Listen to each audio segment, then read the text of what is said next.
চাঁপাইনবাবগঞ্জের নাচলে শুরু হয়েছে সম্ভাবনাময় একটি নতুন ফসলের চাষ, কার্পাস তুলা। বরেন্দ্র অঞ্চলের মাটি ও আবহাওয়ায় এই ফসলের জন্য উপযোগী হওয়ায় দিন দিন এই অঞ্চলে ব্যাপকভাবে শুরু হয়েছে কার্পাস তুলা চাষ।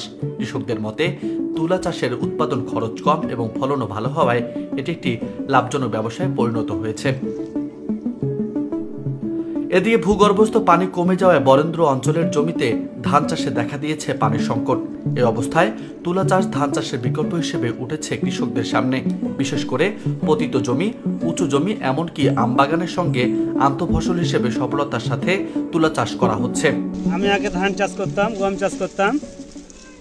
2 বছর আগে আমি 2 বিঘা তুলা চাষ করেছিলাম। তুলা চাষ করে আমি ধান চাষের চেয়েতেও অনেক লাভবান হয়েছি। ওই জন্যই আমি তুলা চাষ করেছি।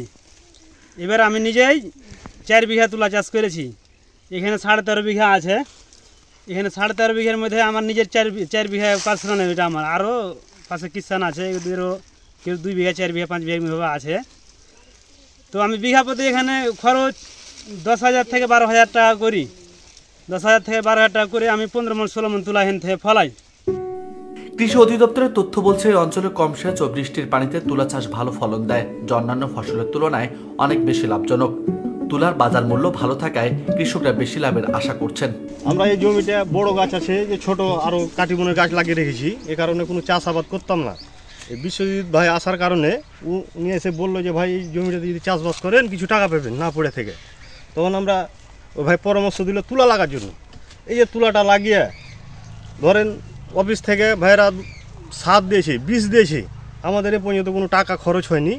পানিটাই আমাদের খালি খরচ, আর বাদ বাকি ওই ভাইরাই অফিস থেকে সব কিছু পরিচালনা করে। যখন যখন বীজ দিতে বলে বীজ দিই, ওই ভাইরাই দিয়ে যায় এসে বীজ, আমরা খালি স্প্রেটা করি।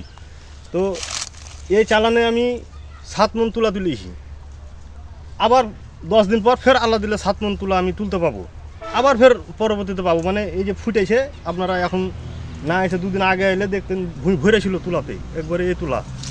এখন 10 দিন পরে এসে দেখছেন আবার এসে ভুঁই ভরে যাবে তুলাতে, এই বলটা ফাইটে। তুলা উন্নয়ন বোর্ড জানাচ্ছে, বিনা সেচে তুলা উৎপাদনের উপর গবেষণা চলছে।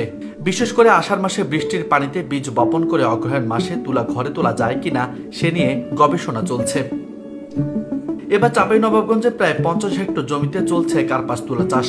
এ অঞ্চলে উৎপাদিত তুলা দেশের চাহিদা মাত্র 2% পূরণ করতে সক্ষম হলেও তুলা উন্নয়ন বোর্ডের কর্মকর্তারা জানিয়েছেন, যদি এই চাষের প্রচার বাড়ানো যায় তবে আরও কৃষকের তা আগ্রহী হবেন। চাষিদের প্রশিক্ষণ, বীজ এবং অন্যান্য পরামর্শ দিয়ে সহায়তার কথা জানিয়েছেন কৃষি কর্মকর্তারা।